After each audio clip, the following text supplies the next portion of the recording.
Hello everyone, I'm going to be talking about the deck I just built for Commander, or my landfall deck in Commander. This is landfall combo with the Commander being Lumra. Lumra's effect is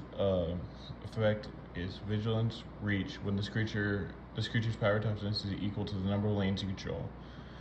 When it enters, mill 4 cards and then return all lands from your graveyard to the battlefield tapped. This is a really good commander for any like landfall combo stuff that you want to be doing in Commander.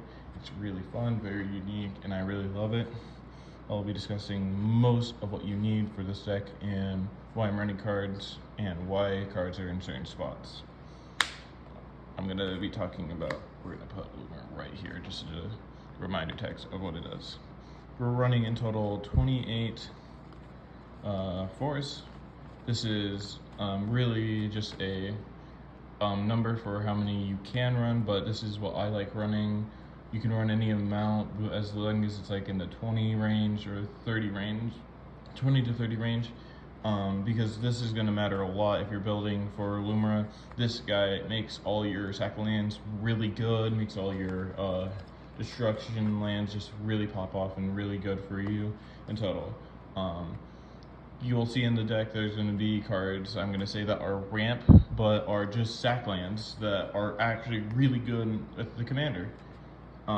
This deck's main strength and really good importance, good thing it produces is you don't have to be running cards like Crucible Worlds or things to reanimate your land from the graveyard. You can just play your commander, reanimate all of them, and just play it like that. There are a bunch of cards that are like that. Splendid Reclamation I'm running, and other ones I'll go into the video about that are really good. I'm going to go to the value engines. First off, I'm going to be talking about these lands that are in here. Why I consider these value pieces instead of just like ramp or other things. All the ones here are like, this one searches for a land. This is really good for if you need to like go grab a land that can, when it enters, sacrifice itself, gain you life. This is really good to find those and some of your combo lands. The cycle lands are just card draw in this deck. These ones just make you draw cards, and when they're in your hand you feel really good because you can discard them for their own effects. This one is good for getting your artifacts from your graveyard. There's one really good one that you always want to have in your hand, so this card comes up a lot. Another card draw land, and two more. This one's really good for getting your creatures from your graveyard because sometimes you can't get them back with a 6 or other stuff in your deck. And overall, these are really good lands I recommend most people running. Abundance, Guardian Project, Spelunking, Rend 7, and Conduit Worlds.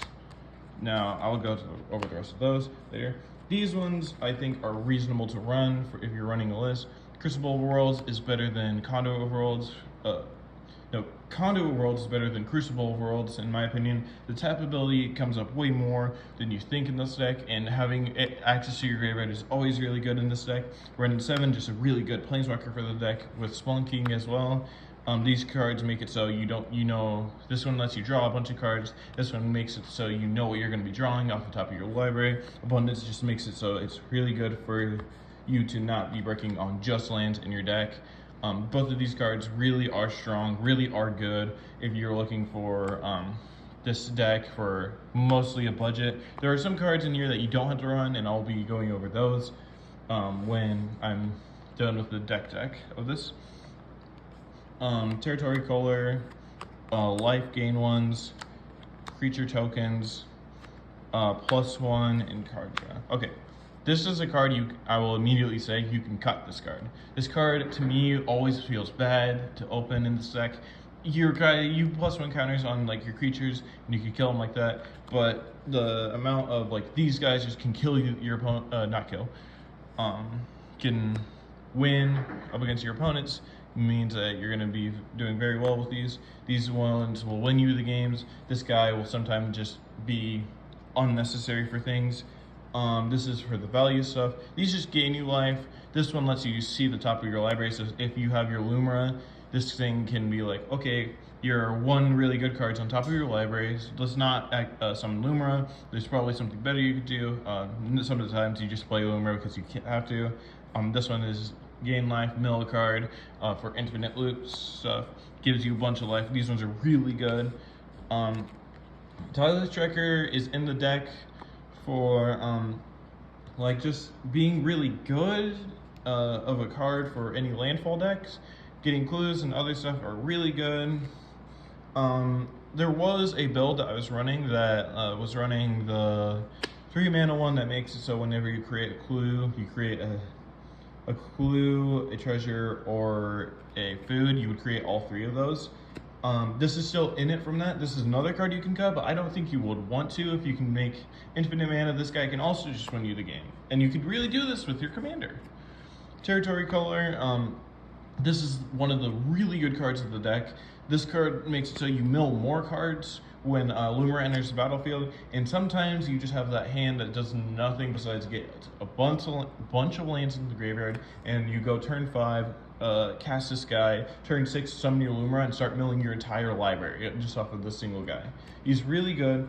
The value slot is just mainly what I think is like not strength, not protection, no value stuff. Oh, this is value. None like card. Ramp. It's not ramp. It's just card draw and progression to your game plan.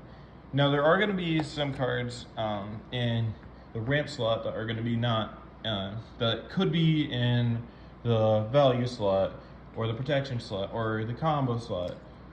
But this is protection for your deck. This is really good for you. This is a really good slot in your deck that I recommend getting more things of. Right now I'm just running a good old 6 copies of like protection and removal. Manglehorn is just a slow artifact that's down. This card could be Collector Oof. I don't think you would want to run a Collector Oof in this slot, specifically because you don't want to be a threat. This card just makes it so people are slower and doesn't stop the game plans of them completely, unlike Collector Oof. This is a good piece of removal. If someone's land is really good, that you just like an Urborg to make everything a swamp, that's really annoying for you. If they're Urborg is really good for some people. There are a bunch of lands that just make it so they get a bunch of mana off of them. This stops all of that and gives people more lands. Specifically, they enter the battlefield untapped, so it's really good for you too, because sometimes it's just mana efficient. Dosen, protection on your turn, making it so no one can cast spells on your turn is really good. This card you can cut if you're going for a budget, because this card is $27. I would recommend, if you're not going to be playing a card from this, cut the Dosen. This is only for if you're going for a win. There are not better options for this, but I just simply, if you're not going to be running like the higher powered stuff, don't run Dosen. Dosen is just for the higher powered stuff. Really good for that. Beast Within, just a really good removal thing. Answers a lot of different things, answers a bunch of things that you wouldn't expect that you would not like in your deck, and it's just really good for that. Aesthetic Slime, this answers some enchantment stuff, some artifact stuff, and lands that just make it so your game playing is way more annoying, or makes it so you can't play the game. This card comes in clutch really a lot up against those Enchantress decks, up against those lands matter decks, and just is a really good card overall. Beseju, who shelters all. It's a really good card. If you don't have Beseju, this card can cut out as well. It's a little expensive. This could go in for more ramp, more stuff. Same with the Dosen. All the cards can be like, these ones can be cut for more ramp, more access to your lands. In my current scenario, I can have both of these cards because I have both of them. If you don't have both, like either one of these cards, these can be cut. That's what I'm trying to get for you guys, making it so it's a little bit cheaper for a really cool commander. This originally, the image of this was a Nadu engine that I was like, okay, it's still really good, it's still really fun. I really liked the deck of like the lands matter, you can just combo with your lands and all that good stuff. And most of the pieces you'll see are actually from like the Nadu list, like Lotus Cobras and stuff. But this guy originally was a Nadu list that was transformed into Lumra, which has been one of my favorite decks for a little while. Okay, I'm going to be talking about the ramp slot in this deck and what all the cards do. So I'm going to talk about the lands first because this is really good to go over, and the Soul Ring. The Soul Ring is just a good card. You could honestly cut this card if you really want to. This card to me is really good. I don't like cutting Soul Rings from deck, but this is the only deck I think you could cut it. Terramorphic Expanse. This one, River Tuck, Overlook, Broker's Hideout, Evolving Wilds, and just those ones. These are some of your best lands in your deck. They don't tap for, you don't need mana for them. They can immediately sacrifice to go search for force. This deck is very search heavy, so you'll be shuffling your library a bunch. You'll be just doing that a bunch of times. These two are your best lands in the entire deck. The fact of the matter is when they enter, they sacrifice themselves, and these ones have to tap first, is a big difference in this deck. Your lands entering the battlefield and sacrificing themselves and gaining new life is super good for this deck. And there are a bunch of ways just to abuse that with Lumra, with other cards, and these cards can just win you the game because they sacrifice themselves a bunch. These ones are your ramp pieces. Temple of the False God, I feel like, is the best example of, yeah, it's a ramp piece. Temple is just like, you always will have like 5 lands if you're playing this deck correctly. This card always just reads, this is an Ancient Tomb, most of the times in this deck. Echoing Depths, just to get like a copy of like one of the sack lands immediately, and sacrificing yourself to gain a life. Sometimes that happens, and sometimes it's really good, sometimes it doesn't, and you are very sad about it, but in these ones, you have to like pay a mana for it and just be sad about it. But these ones are really good still. All the lands in the deck that are like these sack ones serve a purpose for getting your game plan going by filling up your graveyard with lands. And when Lumra enters, you just get a bunch of mana back, get a bunch of positive stuff off of it. It makes it really good for you. The basic ramp tutors and the basic land tutors, I will just be going over these, like how and why they are so good. I'll go over these ones first, actually. Solemn, I'll go over the basic like creature ones. Solemn is obviously really good for this deck. The fact that he draws you a card and gets a land is always just super good. This I was debating putting in a combo slot. This card, you can destroy it, put it in the graveyard, and with a 6 and like a Dryad Arbiter, you can like infinitely have this like lock with this guy to get like a bunch of mana, returning a bunch of cards from your graveyard to your hand, and just having a bunch of interaction. This is a really good card in this deck. I recommend, if you have a copy of this, get this. If you don't really need it. It's another card better slotted for other things in the deck.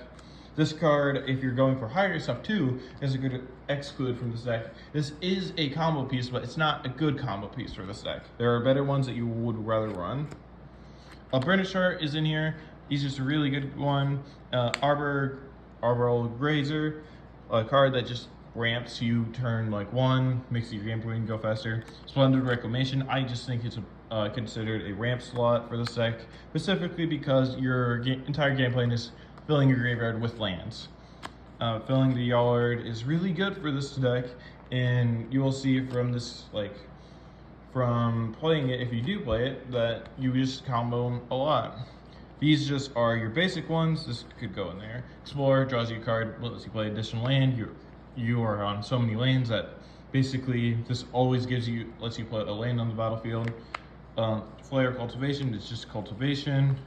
I think I would rather run this instead of Cultivate. This card is really good in this deck. I've always liked it. Journey of Discovery. This Entwine effect does come up a lot. Sometimes you're in a weird scenario where you want one or the other, and sometimes you want both. Later on in the game, this is super good for you. Making you not draw some lands is really good, and also being able to play those lands immediately is good too. Nature's Lore, searches for a forest. Sakura Tribe Elders, same thing. I'm considering this. I would say this is a value card, but this is one-time effect rather than an Urza's Cave is like you can reanimate it. This is one-time effect to search for a land. So it's in the ramp slot because of that. Same with Crop Rotation. It's one-time use. For the value slot, so you can use it multiple times. You get cards from it, or there's just a general benefit from it. Three visits, searches for a force, really good for the deck. Harrowing, sacrifices land, puts 2 on the battlefield untapped, really good for this deck. Mulch is a ramp piece, fills your graveyard really well, puts lands into your hand, and sometimes just reads dump 4 cards from your hand to the graveyard that you didn't want in your hand that are lands. This is Harrow, but if you control a creature with 4 or greater power, you get to search for 3 instead of 2 lands. All these slots serve a purpose, but you can cut some of these if you don't really like them. As I said, this can be cut for like better cards if you're looking for having more expensive deck. Same with Soul Ring. I do like Soul Ring in my decks, but I don't think this deck really wants it as much. It can use it really well, but it doesn't use it as well as like other decks can. You're mostly just gonna be playing from your graveyard and be playing around that a bunch. Okay, I'm gonna be talking about the final slot and what the entirety of this deck does, which is combo. Now, I'm gonna be explaining a lot of these cards because there's a different lines for all of these. So I'm gonna start off with the simpler ones. So Lumra's static effect is it has the power and toughness of the lands you control.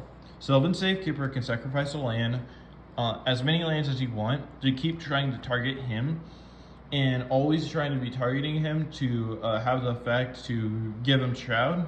So you can sack all your lands and then put them back to the command zone, recast them, get a bunch of mana, and if you have a way to untap those lands or to get mana off of the lands, you can infinitely do this. You can infinitely do this to get a bunch of land, a bunch of triggers, get a bunch of gain life. This is one of the cards that can do it. There are others that can do it instead of Lumra, but this card sets it up so nicely. You do have to have like a copy of Tyler's Provisioner on the field or Lotus Cobra for this infinite, but it's a 3-card one, which is technically just a 2-card combo with your commander. This is not really like a combo piece. This card can be cut, but I really like Vartog in this deck. This guy can just be a really good beater, can make it so you sacrifice lands or your tap lands.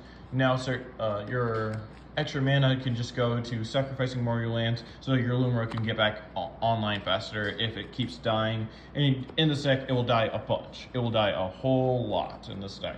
So these are the generic combo for that. Spring Art Nakato, Nantuko, as people say. If you just equip this to your commander and have Sylvan Safekeeper, this is another infinite thing where it will enter the battlefield. You'll sack a bunch of lands, or you'll have like 1 land trigger, and then you can Sylvan Safekeeper, keep targeting the Lumra a bunch of times, and then win off of this effect, or by always like producing an insect at the end of it, and an extra copy of Lumra. Same thing that you need a Lotus Cobra.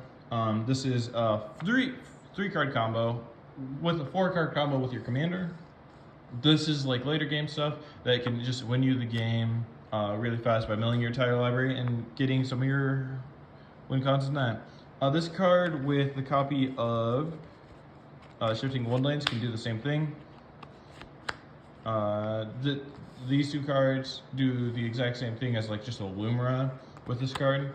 You'll always just be targeting this with it, checking the rest of the lands, activating this ability, and with the Lotus Cobra, you will be able to get infinite mana off of this combo. This is a way that you can win the game.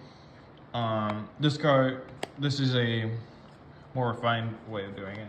Birthing Pod is in the combo slot because it gives you all the access to all the cards you need, all the cards you want in the deck, and what you really want to do is find them as fast as possible. This card's really good, but it can be excluded if you want to have a more budget list or a more casual list for the matter. Now, it does feel like I'm rambling. I'm sorry. This is stuff. Emergent Stone gives you things flash, really good. Now I'm going to talk about a Teamer Sabertooth loop. So this is a 3-card combo. If you have something to like, you want to reanimate from your graveyard, like a Lumra, this can set it up really nicely. You could set it up by Teamer Sabertooth bouncing this. You could discard it, return the Lumra, and if you have enough lands, you can cast the Lumra, returning all the lands to your back from the graveyard. Then you can return this to your hand, and then if you had a way to sacrifice this, or another way, you can also return this to the hand, discarding it, getting something back from your graveyard, and infinitely getting lands, infinite mana with a Lotus Cobra or other cards. I'm just gonna set a Lotus Cobra here on the bottom to mention, like, most of the combos rely on this card or the Tyler's Provisioner. Most of them do, and that's what the deck does with that. Tiller Engine is another way that you can get a bunch of mana, like your lands untap.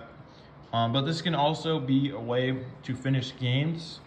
This can tap a target non-land permanent and opponent's controls. So it can be creatures, it can be anything you really want for that slot. Same thing with Food Chain. This just does it good too. But Tiller Engine has another infinite in the deck with a card called Safe Haven. Safe Haven is a combo piece with Tiller Engine, and of course, with a Lotus Cobra or Lotus Cobra. It is actually. It's a combo with this too, and a Sylvan Safekeeper.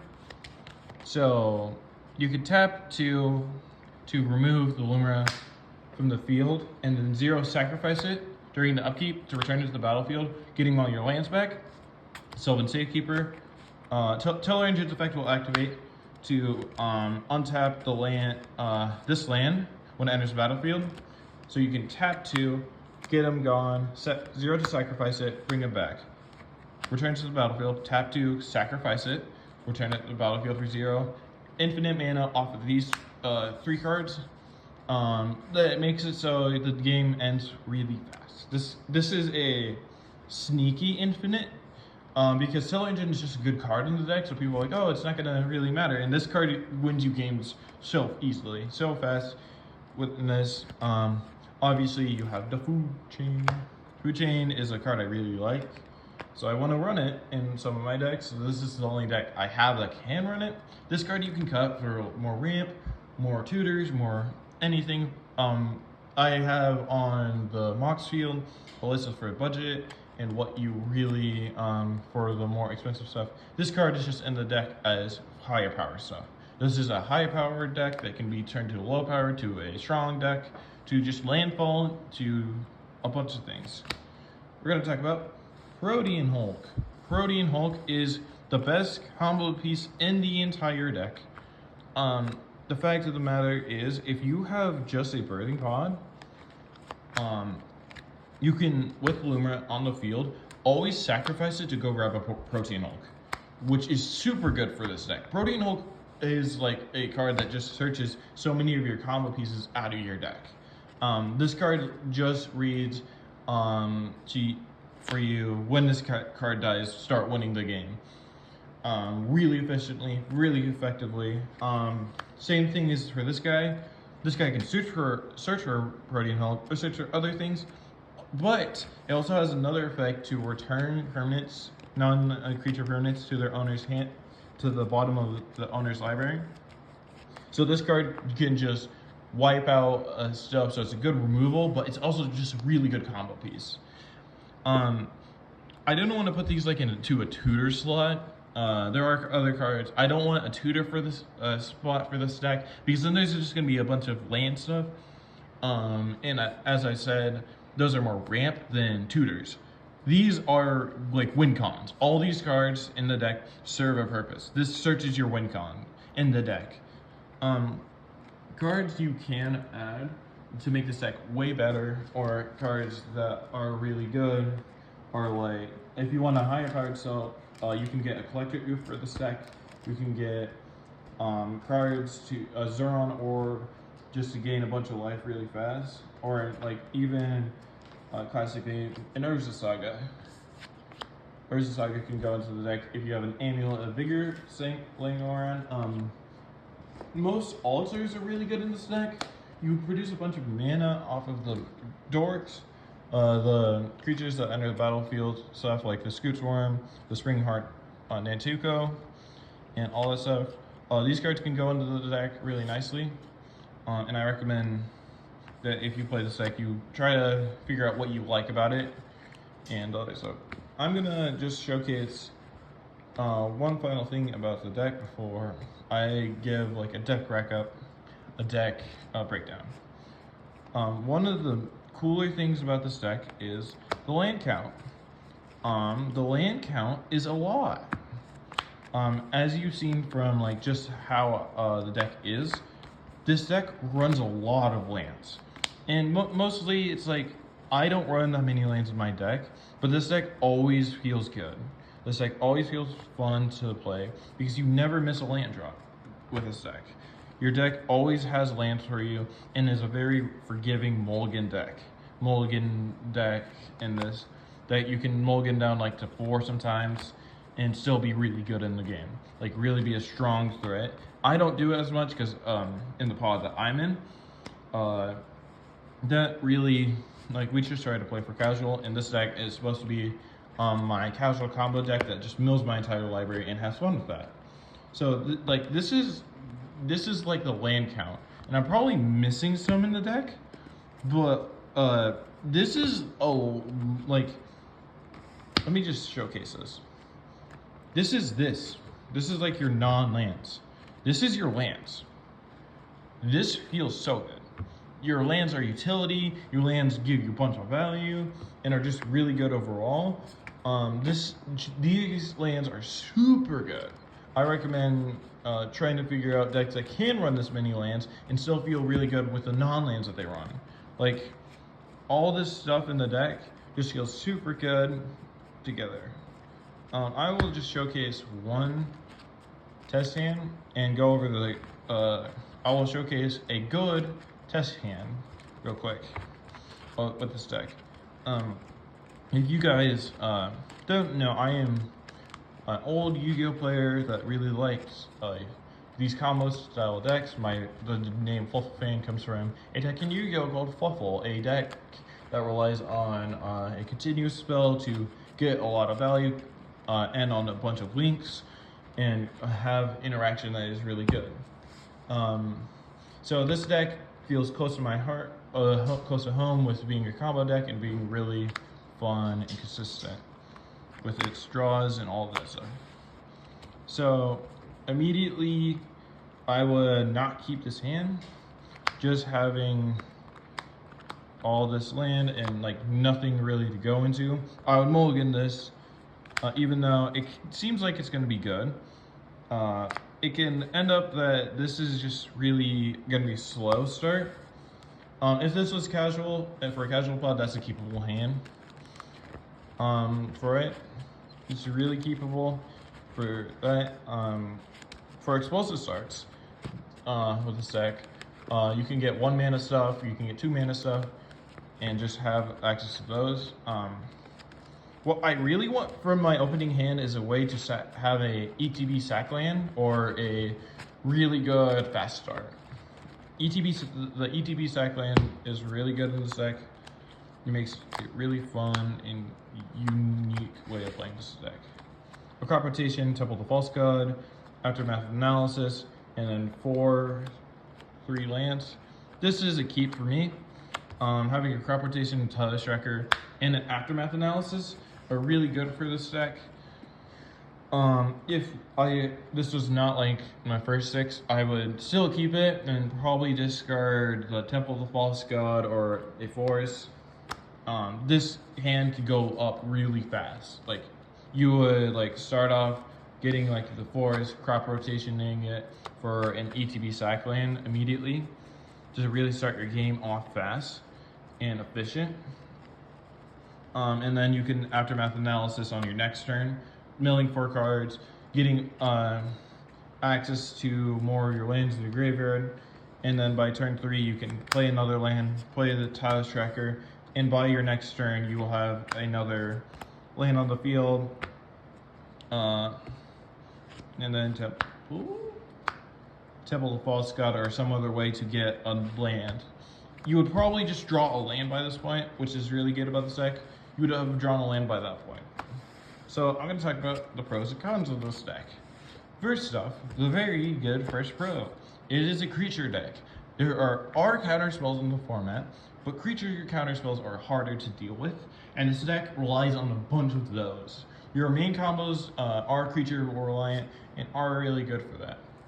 Second off, in control, if they don't, you don't start the game off like really strong, and if you do start off really strong, it can really hurt you for this deck.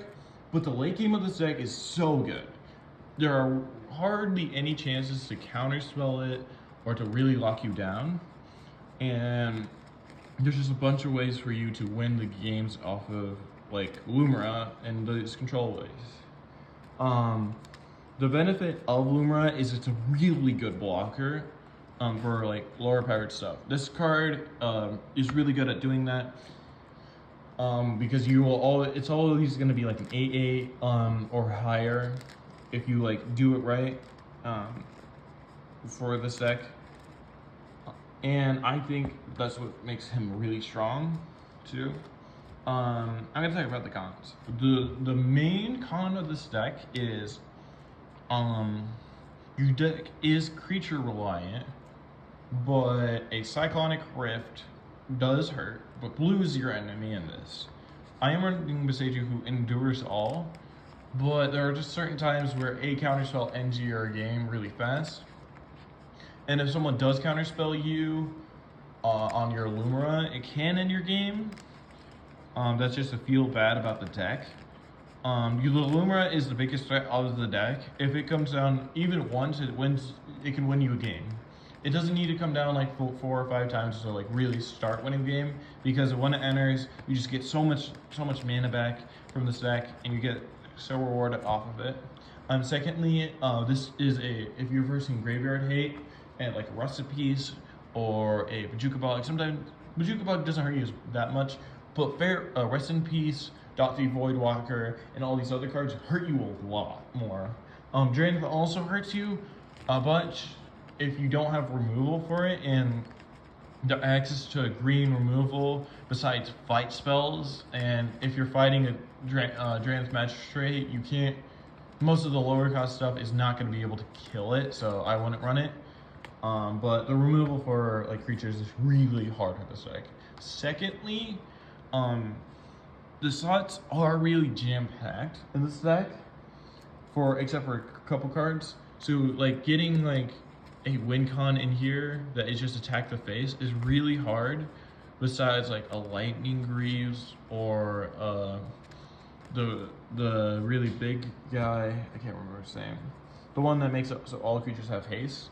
Like that's really hard slot to put in here, because the ways to get it back are really hard, and if it's in the graveyard and someone exiles it, or like you stop the ETB, it just ends the game for this. It could really suffer. I don't run one, and I don't think I will run one in this. And the final like bad thing about this deck is it's a landfall deck. So if people have had bad experiences with like Simic and like the other like landfall decks, this deck can be targeted out of the game unfairly. But besides that, it's a really fun deck. There's a bunch of like new ways to like get him bigger. There's a bunch of different ways to build this.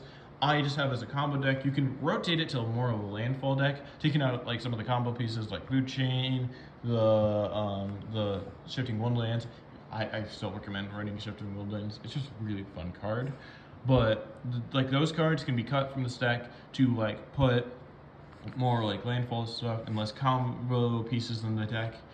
I do have a Scryfall on this. I do have Scryfall, that's not what it is. Moxfield. I have a Moxfield on this deck. I will go into like more discussion there. But I do think this will be the end of the video. I am a fan.